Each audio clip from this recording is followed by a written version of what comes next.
Okay, I'm here today at ITB China, and with me is Mr. Naif Awlia, Tourism and Engagement Director, Diriyah. How are you today? I'm good. How are you doing? Yeah, great, thanks. Okay, it's a pleasure to meet you here at ITB China. Diriyah has captured global attention as a destination rich in history and full of promise. How important is the Chinese outbound travel market for Diriyah tourism strategy, and what are your key objectives during this event?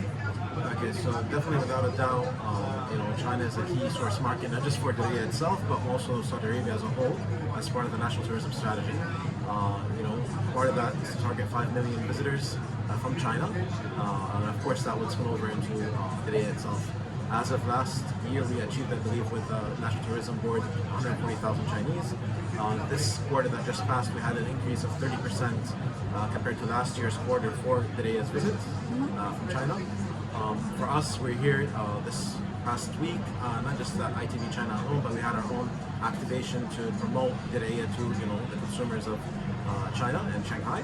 And we're here in ITB China to meet with travel trade, the likes of Liji and Alibaba and Trip.com, to have a better understanding of the Chinese market and see how we can tap into this key source market. Okay, great. Diriyah is recognized as the birthplace of the kingdom and a UNESCO World Heritage Site. How do you ensure that its deep cultural roots are preserved while developing it into a modern tourism destination? So everything that we do at Diriyah, it goes back to what we call the jewel of the camps. Really, it's right above us here. Everything that we do, it's inspired from the UNESCO Heritage Site, and that's deep rooted not just in terms of the look and feel, but also the community that was living there. There were 35,000 people living together, and they were prosperous and thrived. So we're going back to those roots. And not just from that aspect, but also in terms of the hospitality and the welcoming, what we call the Saudi Arabia, in which how we ensure that everything that we do is based on the roots that are there. So that's what we're trying to do. No matter how much we develop and all, it always goes back to the roots of what we had in the UNESCO Heritage Site. Alright, okay, great.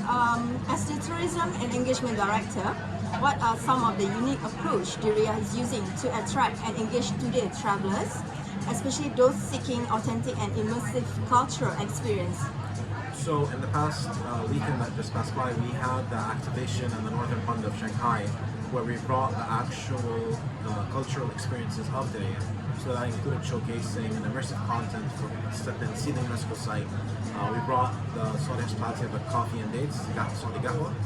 We also brought with us let's say oud and scents kind of perfumes, so you can try it out, hitting on the 5 senses, let's say.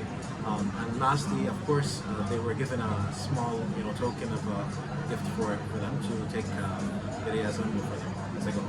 Okay, alright. How do international platforms like ITB China support your goals of forming global partnerships, and what kind of collaborations are you seeking to elevate Diriyah international profile? Honestly, with ITB China, I mean, today was a great example. We just gave our speech at the presentation hall, showcasing what we have to offer as Diriyah, and it allowed us to explore potential partnerships with the likes of not just Alibaba and Liji, but also F5, some of the creative agencies that are here, some of the PR trade that's also available. So it's opening up, for us to see these different trade partners that we could hopefully potentially collaborate with them and work with them accordingly. Alright, okay, last question. Looking ahead, what can visitors and industry stakeholders expect from Diriyah over the next few years, and how does this align with Saudi Arabia's broader vision 2030? So Diriyah, we're not waiting for Vision 2030 to start opening up assets. We're opening every year assets. We just recently launched one of the cultural assets of Zilal a couple months back. The way that we see it is that every year we're opening up assets. We're welcoming people to come try and explore it. And definitely for us is anything that we hear from our visitors that we want to take in, adopt for our events, our cultural experiences, we take that into account and build it for them. Alright, okay, thank you again, Mr. Naif. It was a pleasure to have you here. I wish you the best, and maybe I'll see you again in ITB China next year. Right, definitely. Alright, thank you. Thank you.